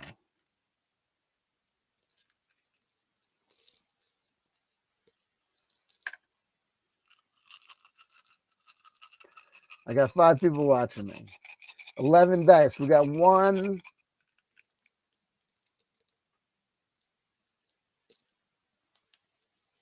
Day 8 was 1, 2, 3, 4, 5, 6. I think it was and Lisa joins. This is day 9. Oh my God. 1, 2, 3, 4, 5. Oh no, sorry. 5. What was that? Okay, wait. There we go. Here we go. So now,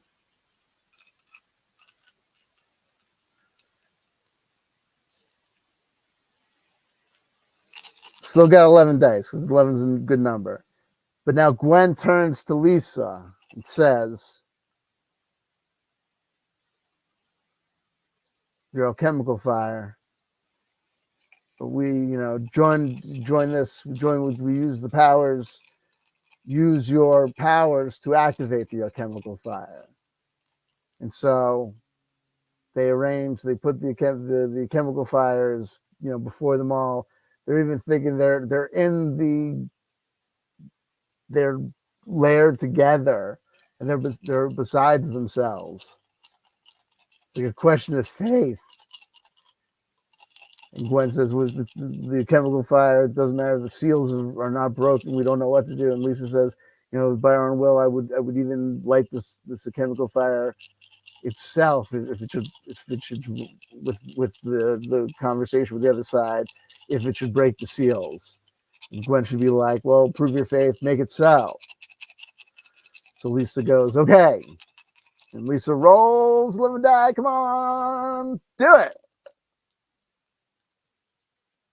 And what is up with girls? It's 11 friggin' 1, 2, 3, 4. Yeah, I tell you no lie. We got 1 friggin' dice. So the disaster is the chemical fire gets lit because it's a successful roll to cast the fucking spell. But no, seal is fucking broken. So they lit their fucking joint on fire. And now the guys make a fucking rule. What's that rule? What do you think the rule is? The girls can't use powers anymore. It's fucking fractious. Shit's getting fucking real. It's the end of the fucking world. There's mass powers. The girls, of course, are going to keep on fucking using the powers, but it's gotten bananas. The world's falling apart. The guys just said the girls can't use powers, right? Guess who's going to go use the power next? It's Gwen.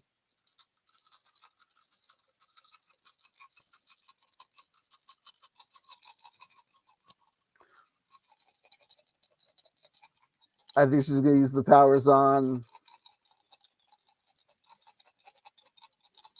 She could use the powers on one of the dudes. No. She could use the powers on. She's gonna turn into one of the random buildings. She's gonna be, I can't use the powers. Use the powers. And guess what? Another fucking disaster. But no double sixes. Are you kidding me? 1, 2, 3, 4, 5, 6, 7, 8, 9. Wait, did I lose a dice? Oh, here's it is. 11 dice and no double sixes? I guess shit in my mouth.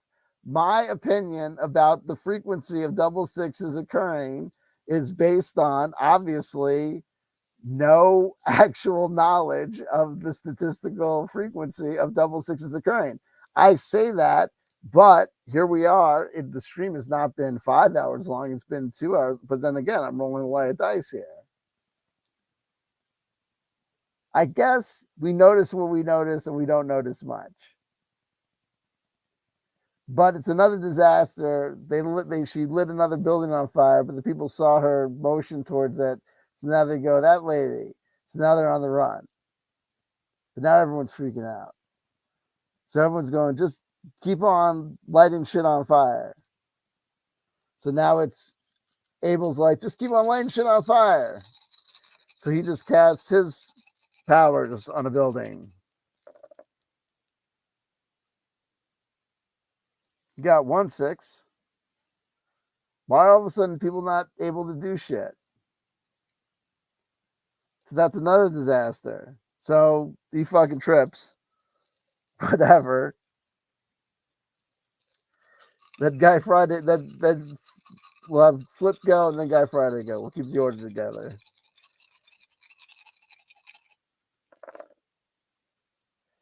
Finally, we got 1 6. It's another fucking disaster. This guy fucking goes. It's another fucking disaster. But at least we know that Skorrne doesn't have to roll. But it's another disaster. Maybe these guys keep on getting disasters. They're gonna get incarcerated. They're gonna have to get into some sort of fucking scuffle. Then there's Guy Friday. Come on, fucking asshole. End the fucking world. Are you fucking kidding? We got another fucking just 1 6er, which is another fucking disaster. So all these guys got into fucking disasters. So it's like gonna be fucking Confrontation City. They get fucking like surrounded by fucking baddies or something. And so there's all sorts of fucking shit going down. Or whatever. It's fucking Nightmare City. But we'll just say that like they all get out of it with,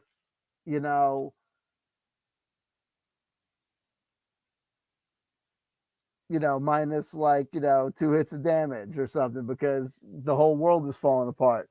We are 6 seals of the apocalypse down, and one of those include mass powers and endless winter. It is a post-apocalyptic situation.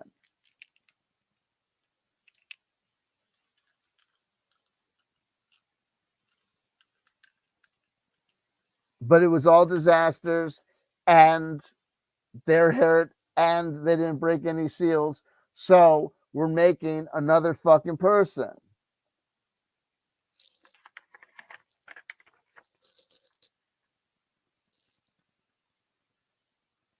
Holy fucking shit. And I got to tell you something. If it's this statistically hard to end the world through apocalypse, through burning through the fucking seals, to try and intentionally end the world by burning through fucking characters, good fucking luck. You will be here all fucking day.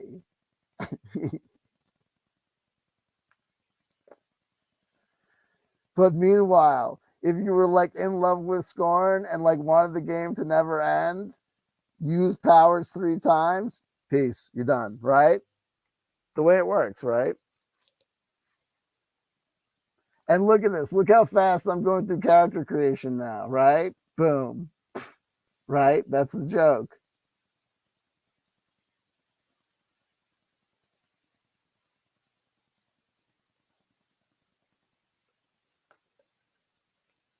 So he's got, so this is like exactly the character creation. That's so I know he's plus, so I know he's +1 on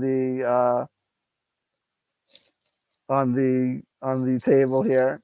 So I roll, got a 4. So they are Oh, we already got that one. We're running out of, okay, so we're running through this one. We're almost through with this one row of people here. I gotta tell you.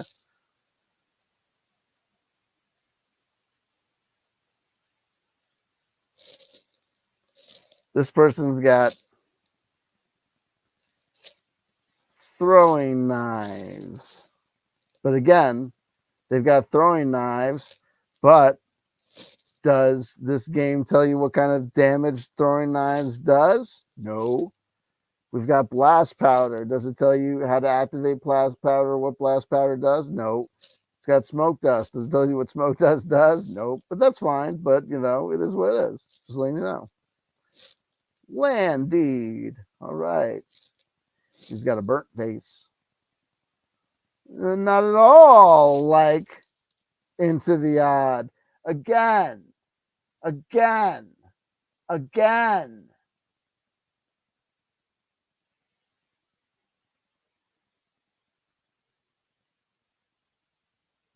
You're in high school. It's permissible to be in high school, and you love the Red Hot Chili Peppers, so you've like a song called, you know what I mean? My girlfriend's in Catholic high school, right? You know what I mean?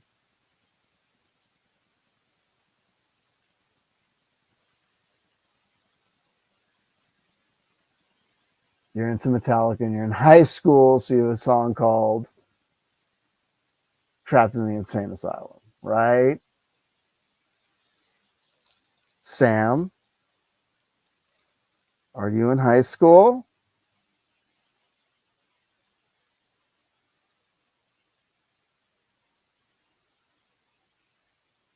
I know that you like Into the Odd.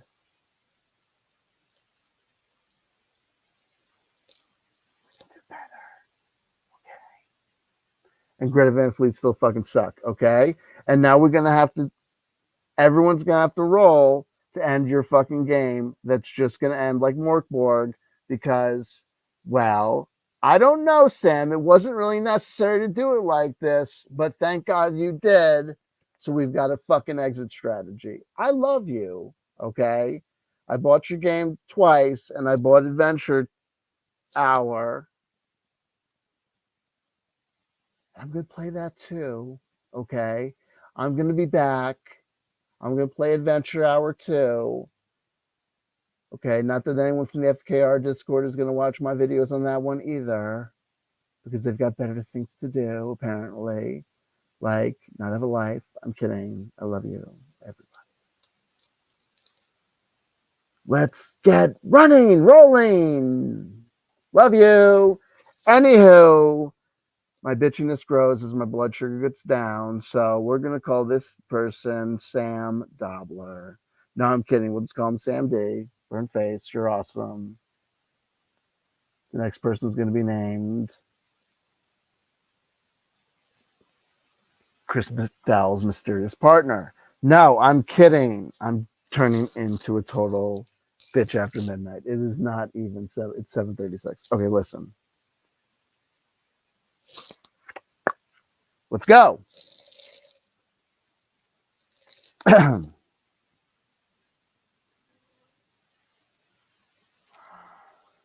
1, 2, 3, 4, 5, 6, 7, 8, 9, 10, 11. I don't know why I'm putting dice aside. 11. We're rolling. We're rolling. How many dice do I have? I'm rolling. We are done fucking around. How many dice do I have? 1, 2, 3, 4, 5, 6, 7, 8, 9, 10, 11, 12, 13, 14, 15, 16, 17, 18, 19, 20, 21, 22. We were over this at the beginning, that this is my magic number, right? 22. So that's what we're doing down the line. And that's also great because there's 22 dice. That means we obviate the need to even think about Skorrne having to do a roll, because 22 ones is always more than 2 and always more than 12. Once we got over 12 dice, I needed to realize that we didn't need to worry about, oh, you should know that for if you ever play Skorrne in the future, that if you just want to cheese magic rolls, to just know that you're running the risk of ending the world, fine, but whatever. But you could just always know that if you roll more than 12 dice, by definition, you automatically obviate the need for doing Skorrne rolls, right? Duh, it's axiomatic. Hey, come on, let's go. Let's do this shit. And the fucking world. We could let the girls go first. Yes. Gwen's going first. Gwen's like, come on, we can do this. Gwen's like, you got to believe in the power of the magic pussy. James Raji believes in it. All vaginas are magic. Come on. She's rubbing her bean and she's going, come on, we can do this. We can end the world.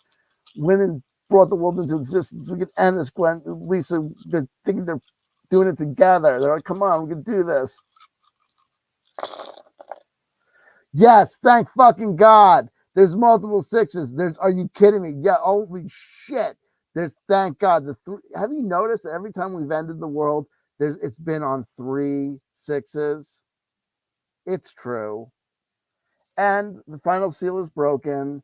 It's gonna be, we have to, because we'd have to keep on doing it until we got it. Monsters grow, bestial growth for bestial blessings, blah, blah, blah. Number 55, it's the end of the world, blah, blah, blah. We did it, it's done, blah, blah, blah.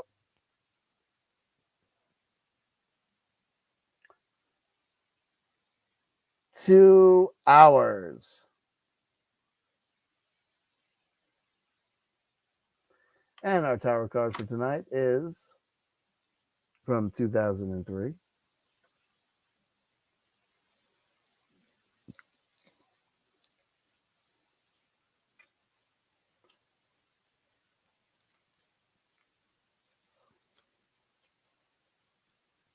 On the 20-year nostalgia loop.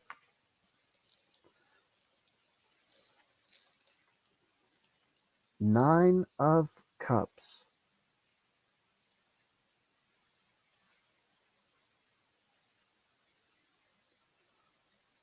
Full and satisfied.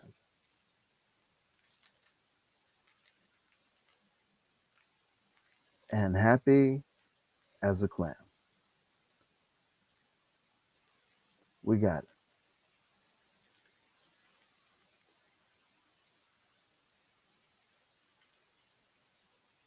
Happy and things to be happy for.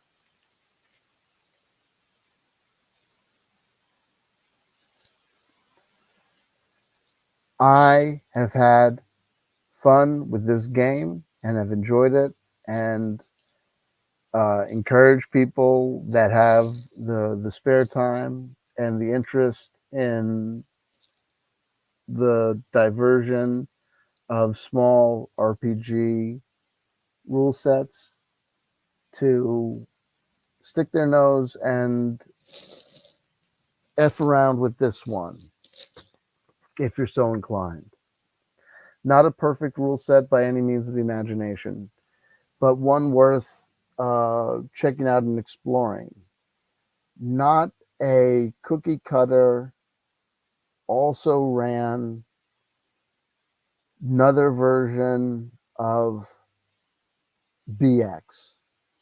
Not another also version of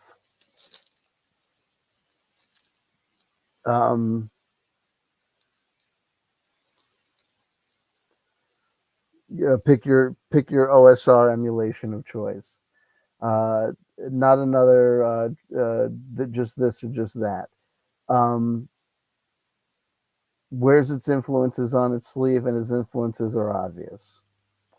But having said that, its love for those influences are obvious as well. If you know old school RPGs and know your references and can fill in the blanks, because there are a ton of blanks to fill in, then it will get your gears moving and provides food for thought. If you're a novice, it will be, I think, confusing and frustrating. It explains nothing. But like I said, if you know your way around, it'll definitely be worth a read. I spent a lot of time reading it and will spend a lot more time reading it. It was fun pulling out the rules from the text because, like Morkborg, the rules are not laid out. They have to be kind of teased out and kind of pulled out from the tables. And there are tables there. I mean, if the thing has value, even if it just gave you some value as far as some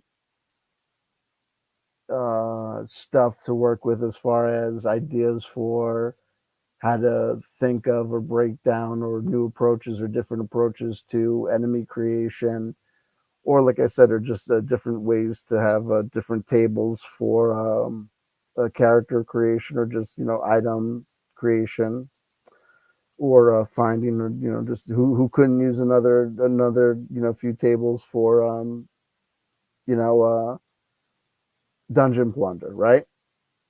So at the couple of bucks that they're asking for on for a print version on Drive Through RPG or Amazon, or a PDF on itch.io, uh, I think it's great. And from those places, you can find Sam Dobler, the author's blog post, that if you're an RPG aficionado, I think is got some great insight as far as FKR gaming, and especially this diceless type of gaming, which may not necessarily be for me, may not necessarily be for you, but I think is definitely good thoughts to expose yourself to. Okay. So with that, I bid you fond adieu. And like I said, my decision to kind of do this kind of speed run of the apocalypse is that we've done like 4 or 5 videos on Skorrne. I think this is video number 4. And it was just a desire to kind of getting back in the swing of doing stuff. It was like I think I wanted to spend enough time with Skorrne to make sure that I explored it, but then having kind of come to the point where I felt like I've explored it and kind of like had gotten to the point where it was like, yeah, I think I've kind of come to the point where it's like, it just might not necessarily be the thing that I want to do anything more with, or I've kind of like gotten out of it what I'm going to get with at this point. I might come back to it, but I think at this point it's like kind of like, I just don't know what more I want to do with it. It's just like, let's clear the deck and move on to something else. It just seemed like a cool way to just explore the end cycle of it and show. I thought, honestly, I thought it was going to be like, I thought we found something more of it like that Skorrne, like the game of Skorrne could end like in a hot minute. But I guess I think that just goes to show you like how common sense a common sense impression of how a mechanic is going to work doesn't always comport with how it actually plays out at the table, which I think is interesting and important, and why you should go through things like this, why you should play out like this, and like why this is like was fun, you know, you know, trying to end the world, trying to end the, but I've had similar experiences. Probably some of you guys relate to this. You say things like, "Oh man," like The Sims. Like, actually, you probably have this experience. Like, you say things like, "Take out the you put the sim in the pool, and then you take out the ladder so that it's going to drown to death." And then you realize how long that's actually going to take. So then you hit +2 speed. And then you realize it's still going to take fucking forever. So you hit ×4 speed. And then you hit ×8 speed. And then you hit ×16 speed. You know what I mean? And you keep on, you know what I mean? It takes, you think it's going to be this quick thing, and then it turns out to be like, holy shit. So you kept on seeing, like, you kept on adding more dice and adding more dice and adding more dice. We were rolling 22 dice at the end. You know what I mean? To be like, come on, break the fucking seal. You know what I mean? Let's go. And that's what that's being like, having everyone just roll fucking like everyone's rolling magic like every fucking thing. That's all we were doing. Like was just like boom, boom, boom, boom. Like you can imagine we were like actually role playing scenarios. It's like it's very different things. So you realize like it's an end state that can happen, but it's not really gonna happen like as fast. But then you can imagine under other scenarios it could happen like potentially like immediately, right? Hey, that's the thing about probabilities, right? The one dude who's sitting there drinking and smoking and eating like a fucking pig is there at his 25th high school reunion. And then you got the other guy who is the health food nut, jogging maniac who drops dead on his mid afternoon run at 35. Right? Go fuck your mother. Life's a son of a bitch. Anyway, I love you. I love you. I love you. I love you. If nobody told me they loved you today, somebody just did. That's somebody's CW chanter. Make of it what you will. Okay? And because you will. And until next time, I love you. I'll talk to you soon. Let me know what you think in the comments and give me a thumbs up to subscribe to me if you don't subscribe to me already. Okay? Hey, hey. And keep hope alive.